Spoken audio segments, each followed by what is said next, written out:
नमस्कार दोस्तों, आपका स्वागत है समकालीन कलाकारों के सीरीज़ में। आज हम जिस कलाकार की बात करेंगे वो है नंदलाल बोस। नंदलाल बोस जो है बंगाल शैली से भी रिलेटेड है, वहाँ से भी काफ़ी सारे काम किए इन्होंने। इनके शिष्यों के बारे में या फिर इनके जो आर्ट वर्क हैं उनसे काफ़ी सारे क्वेश्चन पूछता है एग्ज़ाम में। तो सारी चीज़ें देखेंगे नंदलाल बोस से रिलेटेड, जो भी इनकी श्रृंखलाएँ हैं, चित्र हैं या प्रतिलिपियाँ हैं। सबसे पहले जो नंदलाल बोस का जो जीवन है या फिर शिक्षा, जो कैरियर में इन्होंने जो जो विधाओं में काम किया, जो इनके एग्जीबिशंस थे, इनके जो चित्र हैं, चित्र में सारे जो सीरीज़ वगैरह भी आ जाएंगे, पोस्टर वगैरह, और जो इनको सम्मान वगैरह मिला है वो सारा देखेंगे। ठीक है, और जो भी क्वेश्चन यहाँ से आते हैं वो सारा मैं बताऊँगा। तो स्टार्ट करते हैं। सबसे पहले जो जन्म हुआ है नंदलाल बोस का वो 1882 में हुआ है। ठीक है, बहुत ज़्यादा फेमस है इसलिए इनका जो डेट ऑफ बर्थ है वो भी याद रखेंगे कि कब हुआ है, तो 3 सितंबर को और 1882। ठीक है, ये थोड़ा याद रखिए। इसके बाद मृत्यु जो हुई है वो 1966 में। तो दोनों ही चीज़ें याद रखेंगे, ज़्यादा चांसेस है कि जो जन्म है वो पूछेगा। ठीक है, तो जन्म हुआ है 1882 3 सितंबर को, मृत्यु हुई है 16 अप्रैल को, 16 अप्रैल 1966। ये दोनों चीज़ें याद रखेंगे, ये जो जन्म है वो ज़्यादा इम्पोर्टेंट है। ठीक, इसके बाद आएंगे एजुकेशन में। तो एजुकेशन में सबसे पहले देखेंगे जो 16 वर्ष की आयु में इन्होंने जो माध्यमिक शिक्षा थी वो पूर्ण कर ली थी। ठीक है, माध्यमिक शिक्षा पूर्ण की सबसे पहले। इसके बाद ये पूर्ण करने के बाद ये आए थे कोलकाता। ठीक है, तो ये याद रखेंगे कि 16 वर्ष की आयु में माध्यमिक शिक्षा पूर्ण करने के बाद ये कोलकाता आए। ठीक, फिर वहाँ पे नेक्स्ट देखेंगे तो वहाँ जब 30 वर्ष की आयु में वहाँ पे जो कोलकाता स्कूल ऑफ आर्ट है, कोलकाता स्कूल ऑफ आर्ट। ठीक है, ये क्वेश्चन भी पूछता है कि नंदलाल बोस कहाँ से संबंधित हैं, किस आर्ट कॉलेज से या किस विश्वविद्यालय से। तो कोलकाता स्कूल ऑफ आर्ट से 30 वर्ष की आयु में इन्होंने ईवी हेवल उस समय प्रिंसिपल थे और अवनींद्रनाथ टैगोर जो थे वो वाइस प्रिंसिपल थे, तो उस समय उन्होंने एडमिशन लिया वहाँ पे। तो ये भी याद रखेंगे प्रिंसिपल कौन था, तो प्रिंसिपल थे ईवी हेवल। ठीक है, और वाइस प्रिंसिपल कौन थे, तो अवनींद्रनाथ टैगोर। ठीक है, एन टैगोर। तो ये जब एडमिशन के लिए आए तो अपने साथ कौन सा चित्र लेकर आए थे, तो वो याद रखेंगे महाश्वेता।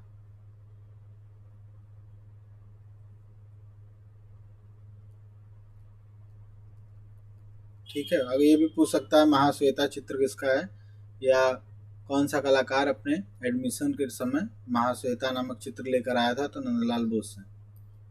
ठीक है, महाश्वेता चित्र है।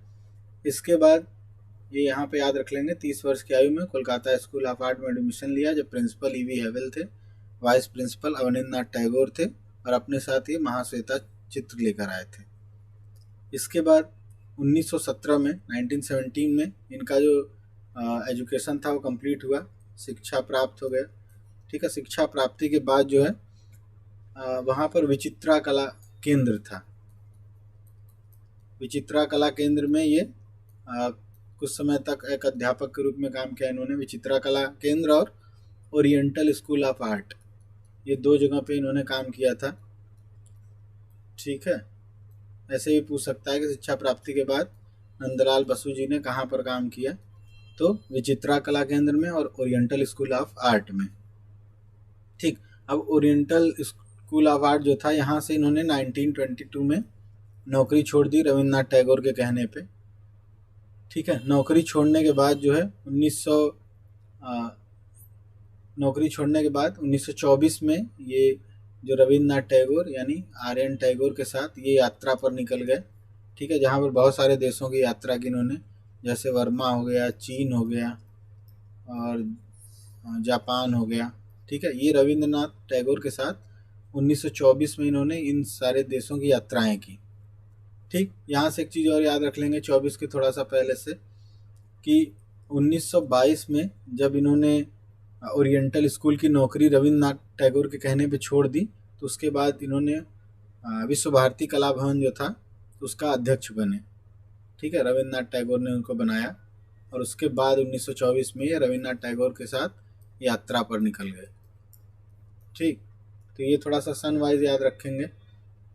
नेक्स्ट देखेंगे तो 1921 में, ये सबसे ज़्यादा इंपॉर्टेंट है, बहुत बार पूछता है। 1921 में नंदलाल बोस ने किस गुफा की प्रतिलिपियाँ बनाई? तो बाघ गुफा की। ठीक है, बाघ गुफा की प्रतिलिपियाँ किसने बनाई? तो नंदलाल बोस ने। कब बनाई? तो 1921 में, 1921 में। ठीक है, तो ये याद रखिएगा, ये सबसे ज़्यादा इंपॉर्टेंट है। ये प्रतिलिपियाँ जरूर पूछता है सारी गुफाओं की, तो बाघ गुफा पढ़ेंगे तो उसमें भी ये मेंशन होगा। इसके बाद आएंगे बहुत सारे जो अधिवेशन होते थे उस समय, उसमें से कुछ मुख्य अधिवेशनों में इन्होंने काम किया था। तो सबसे पहले 1937 में फैजपुर कांग्रेस अधिवेशन था, उसके लिए इन्होंने पोस्टर वगैरह बनाए थे, सारा अरेंजमेंट किया था चित्रण से रिलेटेड। 1937 में फैजपुर कांग्रेस अधिवेशन के लिए पांडाल किसने सजाए या किसने पोस्टर बनाया? तो आ सकता है क्वेश्चन। तो 1937 में इन्होंने, नंदलाल बोस। ठीक, सेकंड जाएंगे जो सबसे ज़्यादा बार आया है, ये बहुत इंपॉर्टेंट है, हरिपुरा पोस्टर। ठीक है, लगभग सारे एग्जाम में आया कि हरिपुरा पोस्टर जो है वो किसने बनाया हुआ है? तो नंदलाल बोस जी ने बनाया है। अब हरिपुरा पोस्टर में ये टाइमिंग 1937 से 38 है। ठीक, इसमें बहुत सारे पोस्टर इन्होंने बनाए थे, वो सारे मैं दिखाऊंगा। अभी चित्र जब इनके दिखाऊंगा नंदलाल बोस के, तो उसी में सारी चीज़ें इसमें ऐड रहेंगी। तो हरिपुरा पोस्टर के लिए कौन जाना जाता है, या हरिपुरा पोस्टरों के लिए किसने चित्र बनाए? तो नंदलाल बोस। ये सबसे ज़्यादा बार आया है एग्ज़ाम में, तो इसको ज़रूर याद रखेंगे। ठीक, हरिपुरा पोस्टर के साथ साथ फैजपुर कांग्रेस अधिवेशन के लिए पंडाल किसने बनाए? तो वो भी नंदलाल बोस। इसके अलावा भी इन्होंने जो असहयोग आंदोलन, नमक आंदोलन था, उसमें भी भाग लिया था इन्होंने। ठीक है, असहयोग आंदोलन और नमक आंदोलन, ये दोनों आंदोलन में किस कलाकार ने भाग लिया? तो नंदलाल बोस।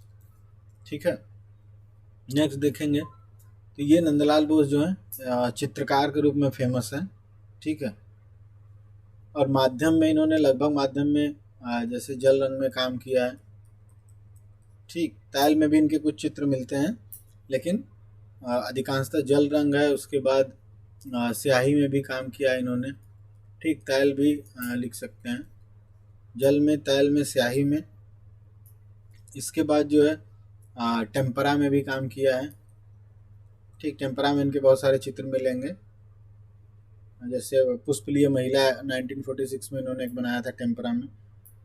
ठीक, जल रंग में ज़्यादातर मिलेंगे, जल रंग, स्याही, टेम्परा, ये तीन मान के चलिए। और तैल में भी कुछ चित्र मिल सकते हैं, नहीं तो सबसे ज़्यादा जल रंग में, स्याही में, टेम्परा में, या फिर स्केच जो रहेंगे पेंसिल में। ठीक है, इसके बाद आएंगे इनके पुस्तकों पर। इनकी पुस्तकें कौन कौन सी हैं, ये भी एग्ज़ाम में आई हुई हैं। नंदलाल बोस ने कौन कौन सी पुस्तकें लिखी हुई हैं? तो शिल्प कथा, शिल्प चर्चा और दृष्टि और सृष्टि। ठीक है, ये याद रखिए, इतनी इनकी पुस्तकें हैं। तो शिल्प कथा है पहली पुस्तक, दूसरी शिल्प चर्चा, तीसरी दृष्टि और दृष्टि। ये तीन पुस्तकें कम से कम याद रखेंगे इनके लिए। ठीक है, इनसे निश्चित ही क्वेश्चन आएगा। तो नंदलाल बोस की तीन पुस्तकें, शिल्प कथा, शिल्प चर्चा और दृष्टि और सृष्टि।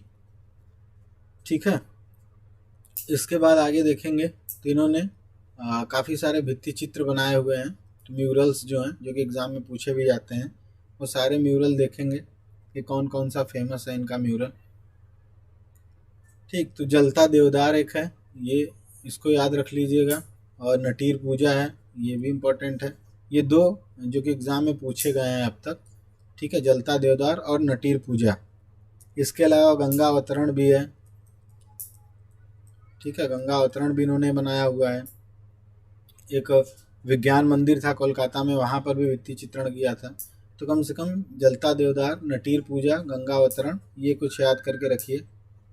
ठीक है, जगदीश चंद्र बसु के निमंत्रण पर कोलकाता में इन्होंने बनाया था 1916-17 में म्यूरल। तो ये कुछ है। ये जो जलता देवदार और नटीर पूजा है, ये शांति निकेतन में इन्होंने बनाया है, चीनी दीवार पर। ठीक है, ऐसे भी पूछ सकता है, शांति निकेतन की चीनी दीवार पर किस कलाकार ने म्यूरल बनाया या भित्ति चित्र बनाया? तो नंदलाल बोस। और म्यूरल था जलता देवदार और नटीर पूजा। ठीक है, ये याद रखिए। तो भित्ति चित्रों में इतना कम से कम याद रखेंगे जो जलता देवदार है वो जो आ सकता है, और दूसरा नटीर पूजा। ठीक है, गंगा अवतरण भी एक याद रख लीजिएगा। ये 3 आप याद रखिए, इसमें से हो सकता है कोई आ जाए। इसके बाद देखेंगे जो नेक्स्ट है, नेक्स्ट आएंगे चित्रों पर। ठीक है, जितने भी इनके चित्र हैं या फिर सीरीज़ हैं वो सारा देखेंगे। चित्र तो सबसे ज़्यादा ही पूछे जाते हैं। ठीक है, तो चित्र में शुरू करते हैं। जो पहला चित्र है हमारा सरस्वती। ठीक है, सरस्वती, ये चित्र आपको दिख रहा होगा कॉर्नर पे, ये चित्र है सरस्वती। ये बनाया है नंदलाल बोस जी ने। ठीक है, इसके बाद सेकंड जो चित्र है वो है अन्नपूर्णा। ठीक, कहीं नोट कर सकते हैं तो नोट कर लीजिए जितने भी चित्र हैं इनके। ठीक है, पहला जो था चित्र वो सरस्वती, दूसरा जो चित्र है वो है अन्नपूर्णा, तीसरा जो कि एग्ज़ाम में आया हुआ है, ठीक है, न्यू क्लाउड्स। ये याद रखिए, न्यू क्लाउड्स, ये नेट में आया हुआ है, नेट एग्ज़ाम में। ठीक है, तो ये इम्पोर्टेंट है, इसको देख लीजिए। इसके बाद जो फोर्थ नंबर का हमारा चित्र है वो है राधास विरह। ठीक है, राधा विरह, ये चित्र। इसके बाद नेक्स्ट जो सबसे फेमस चित्र है इनका, जिस पे इनको पुरस्कार मिला था, वो है सती। ठीक है, इस पे 500 रुपये का पुरस्कार मिला था इनको, तो वो थोड़ा याद रखिएगा। ठीक है, तो ये सबसे ज़्यादा इम्पोर्टेंट चित्रों में से एक है इनका, नंदलाल बोस जी का। पूछने का चांस रहेगा एग्ज़ाम में, ये आ सकता है। ठीक है, सती की चित्र किसने बनाया, तो नंदलाल बोस जी ने। इसके बाद जो नेक्स्ट चित्र है हमारा वो है शिव ड्रिंकिंग वर्ल्ड पॉइजन। ठीक है, जो शिव जी हैं जो जहर पीते हुए, तो वही चित्र है, शिवा ड्रिंकिंग वर्ल्ड पॉइजन। ये भी याद रखिए, हिंदी में भी ट्रांसलेट करके आ सकता है, शिव विस्पान करते हुए या विस्पान करते शिव जी। ठीक है, तो ऐसे मिलता जुलता आ सकता है, विस्पान करते शिव। ठीक है, ऐसे हिंदी में आ सकता है, इंग्लिश में वैसे नाम है Shiva drinking world poison. Next है जो अब तक सबसे ज़्यादा बार आया हुआ है एग्ज़ाम में, डांडी मार्च। ये किसने बनाया है, लीनो में। ठीक है, माध्यम इसका लीनो है, तो माध्यम भी पूछा गया है काफ़ी बार। ठीक, तो ये दोनों चीज़ें याद रखेंगे। डांडी मार्च किसका चित्र है, तो नंदलाल बोस जी का। किस माध्यम में है, तो लीनो में। ठीक है, ये भी पूछा गया है, और ये चित्र भी पूछा गया किसने बनाया, और माध्यम भी पूछा गया है। ठीक है, तो ये इसको ज़रूर याद रख लीजिएगा, ये बहुत इंपॉर्टेंट है एग्ज़ाम के लिए। नेक्स्ट देखेंगे, नेक्स्ट है अभिमन्यु वध। ठीक है, जो अभिमन्यु वध चित्र किसने बनाया, तो नंदलाल बोस जी ने। ये चित्र दिख रहा होगा आपको। इसके बाद है नेक्स्ट जो चित्र है, रति अपने धनुष के साथ। ठीक है, रति अपने धनुष के साथ, नाम याद रख लीजिएगा सारे चित्रों को नोट करके। तो ये भी जो चित्र है वो नंदलाल बोस जी का ही है। इसके बाद अभी जैसे मैंने बताया था कि इन्होंने हरिपुरा पोस्टर बनाए थे, हरिपुरा पैनल या हरिपुरा पोस्टर। ठीक है, ऐसे क्वेश्चन पूछता है, हरिपुरा पैनल किसने चित्रित किया या पोस्टर किसने बनाए। तो उनके जितने भी हरिपुरा में लगभग 85 चित्र थे, पोस्टर थे, तो उनमें से कुछ जो बहुत फेमस है उनको देखेंगे। तो हरिपुरा पोस्टर में सबसे पहले देखिए, ये सारे जो चित्र दिख रहे हैं ये सारे हरिपुरा पोस्टर के ही हैं। ठीक है, ये दैनिक जीवन से संबंधित ये सारे चित्र हैं। इसके बाद जो है नेक्स्ट, ये देखिए, ये सारे ही जो चित्र हैं वो हरिपुरा पैनल के चित्र हैं। ठीक है, ये पहला चित्र हो गया, ये दूसरा। इसके बाद देखेंगे ये थर्ड, फोर्थ चित्र, ये पांचवा, छठवां। सारे चित्रों में जो दैनिक जीवन है उसी से रिलेटेड चित्रण हुआ है। ठीक है, ये 85 में से कुछ 8 चित्र आप देख लीजिए। ठीक, इसी से आइडिया हो जाएगा। नेक्स्ट जो पॉइंट है वो उनका जो भी अवार्ड वगैरह मिले हैं, उनको जो भी सम्मान मिला है किसी विश्वविद्यालय द्वारा या भारत सरकार द्वारा, वो सारा कुछ देखेंगे। तो सबसे पहले जो आता है वो है पद्म विभूषण। ठीक है, भारत सरकार की तरफ से जो इनको मिला हुआ है। ठीक, भारत सरकार, तो पद्म विभूषण जो मिला है इनको वो मिला है 1954 में, ठीक है, 1954 में। ज़्यादा फेमस आर्टिस्ट हैं तो यहाँ से क्वेश्चन पूछ सकता है कि नंदलाल बोस जी को पद्म विभूषण की जो उपाधि है या सम्मान कब मिला है भारत सरकार की तरफ से, तो 1954 यानी 1954 में मिला है। इसके बाद नेक्स्ट देखेंगे दी लिट की उपाधि यूनिवर्सिटी ऑफ कलकत्ता, ठीक है, कोलकाता विश्वविद्यालय द्वारा 1957 में इनको दी लिट की उपाधि दी गई, ठीक है। नंदलाल बोस को ऐसे पूछ सकता है कि दी लिट की उपाधि कोलकाता विश्वविद्यालय ने कब दी, तो 1957 में। नेक्स्ट देखेंगे, नेक्स्ट में है देशिकोत्तम पुरस्कार। तो नंदलाल बोस को देशिकोत्तम पुरस्कार कब मिला, तो 1952 में मिला। इसके बाद रजत जयंती पदक उनको कब मिला, तो 1958 में मिला, ठीक है। ज़्यादा फेमस है तो कुछ भी पूछ सकता है, कोई भी पुरस्कार। तो देशिकोत्तम पुरस्कार मिला है 1952 में, रजत जयंती पदक मिला है 1958 में। इसके बाद देखेंगे नेक्स्ट सम्मान में, तो इन पर एक डॉक्यूमेंट्री फिल्म भी बनी है, ठीक है, जिसका नाम है आचार्य नंदलाल, ठीक है, ये भी याद रखिएगा, आचार्य नंदलाल नामक। वैसे तो नाम में ही मेंशन है कि किस आर्टिस्ट से रिलेटेड है, नाम में ही है नंदलाल। तो आचार्य नंदलाल नाम की एक डॉक्यूमेंट्री फिल्म बनी है, ठीक है। इतनी चीज़ें हैं इनसे रिलेटेड, वो सारा कुछ देख लेंगे, ठीक है, वन बाय वन करके। अर्ली लाइफ में देख ली, 1882 में जन्म हुआ है, 1966 में मृत्यु हुई है। इसके बाद 16 वर्ष की आयु में माध्यमिक शिक्षा पूर्ण करके ये कोलकाता आ गए। इसके बाद 30 वर्ष की आयु में अपने साथ महाश्वेता चित्र लेकर आए थे एडमिशन के लिए कोलकाता स्कूल ऑफ आर्ट में, जहाँ पर ईवी हैवेल, अवनींद्रनाथ टैगोर थे। ईवी हैवेल प्रिंसिपल थे, अवनींद्रनाथ टैगोर वाइस प्रिंसिपल थे। इसके बाद इन्होंने एजुकेशन जो थी 1917 में विचित्रा कला केंद्र जो है, शिक्षा कंप्लीट करने के बाद विचित्रा कला केंद्र और ओरिएंटल स्कूल ऑफ आर्ट में नौकरी की। फिर वहाँ से 1922 में उन्होंने छोड़ दिया। छोड़ने के बाद उन्होंने रविन्द्रनाथ टैगोर के कहने पर छोड़ा था। छोड़ने के बाद ये रविन्द्रनाथ टैगोर के साथ भ्रमण पर यात्रा पर निकल गए। वर्मा, चीन, जापान की यात्रा की इन्होंने, ठीक है। यात्रा के बाद जो है फिर से एक प्रतिलिपियाँ इनका देख लेंगे। 1921 में इन्होंने बाघ गुफा की प्रतिलिपियाँ बनाई हुई हैं, ठीक है।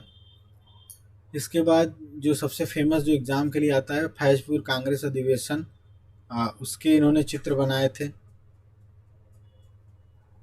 ठीक। दूसरा जो है हरिपुरा पोस्टरों के लिए इन्होंने चित्र वगैरह बनाए, पोस्टर जो बनाए थे 85 पोस्टर।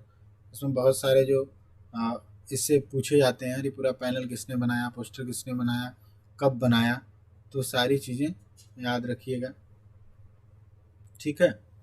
इसके बाद है कैरियर चित्रकार के रूप में फेमस है। माध्यम जो इनका प्रमुख है वो जल रंग है, स्याही है, टेम्परा है, पेंसिल है। तैल में भी एक आध चित्र कहीं मिल जाएंगे, लेकिन ज़्यादातर जो है वो जल रंग में ही है, ठीक है, तो वो इसलिए याद रखिएगा। इसके बाद है पुस्तकें, शिल्प कथा, शिल्प चर्चा, दृष्टि और सृष्टि, ये इनकी प्रमुख पुस्तकें हैं, तो वो थोड़ा याद रखिएगा कि कौन कौन सी पुस्तकें इनकी है, ठीक। इसके बाद जो है पुस्तकों के बाद नेक्स्ट देखेंगे तो वो है भित्ति चित्र। जो भित्ति चित्र कौन कौन से इन्होंने बनाए हैं, तो भित्ति चित्रों में फेमस जो है जलता देवदार, नटीर पूजा, ये इन्होंने शांति निकेतन में चीनी दीवार पर बनाया है। गंगा अवतरण भी बनाया इन्होंने, इनका एक है। तो ये 3 जो भित्ति चित्र हैं वो कम से कम याद रखिएगा, जो सबसे ज़्यादा फेमस हैं, ठीक है। भित्ति चित्रों के बाद जो है इनके चित्र आते हैं, कौन कौन से चित्र इनके फेमस हैं।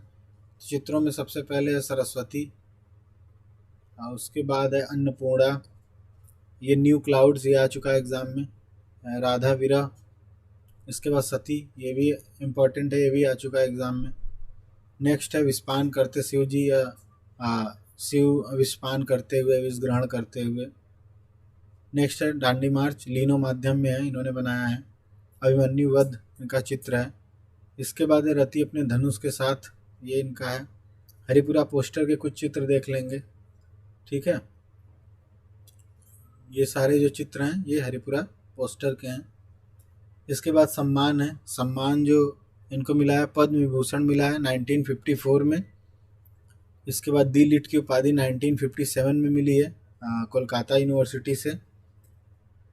ठीक है, इसके बाद नेक्स्ट जो है देसिकोत्तम सम्मान मिला है, रजत जयंती पदक मिला है इनको। देसिकोत्तम पुरस्कार 1952 में, रजत जयंती पदक 1958 में। और इन पर एक डॉक्यूमेंट्री फिल्म भी बनी है जिसका नाम है आचार्य नंदलाल। ये जो डॉक्यूमेंट्री फिल्म है आचार्य नंदलाल, ये बनाई है हरिसधन दासगुप्ता।